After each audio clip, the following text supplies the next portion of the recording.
Gulbarga Humnabad road पर मौजूद कोरीकुटा का पुराना ब्रिज अब एक जानलेवा खतरा बन चुका है। रोजाना इस ब्रिज से सरकारी बसेस के अलावा कई छोटी और बड़ी गाड़ियां गुजरती हैं, लेकिन रोड की हालत इतनी खराब है कि कभी भी कोई बड़ा हादसा हो सकता है। बारिश के दिनों में पानी जमा होने की वजह से बाइक सवार हर रोज एक्सीडेंट का शिकार हो रहे हैं। कई लोग यहां गिर रहे हैं, लेकिन अफसोस के साथ कहना पड़ रहा है कि अब तक कोई मरम्मत का काम शुरू नहीं हुआ।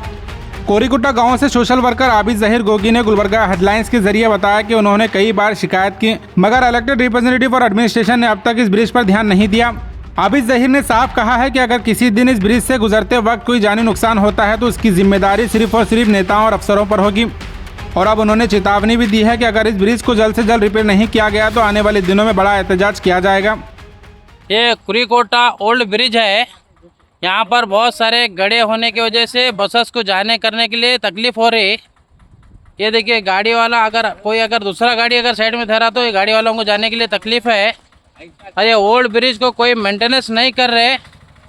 ये ब्रिज की क्या हो रहा है बोले तो इस पर पानी है, बरसात आने से पानी बहुत ज़्यादा ठहरने की वजह से जो नए लोग हैं, अननोन पर्सन जो भी ये रोड पे आ रहे हैं, उन लोगों को तकलीफ़ है। क्यों बोले तो ये गड़ा जिसको नहीं मालूम वो लोग, अननोन लोग गिर जा रहे।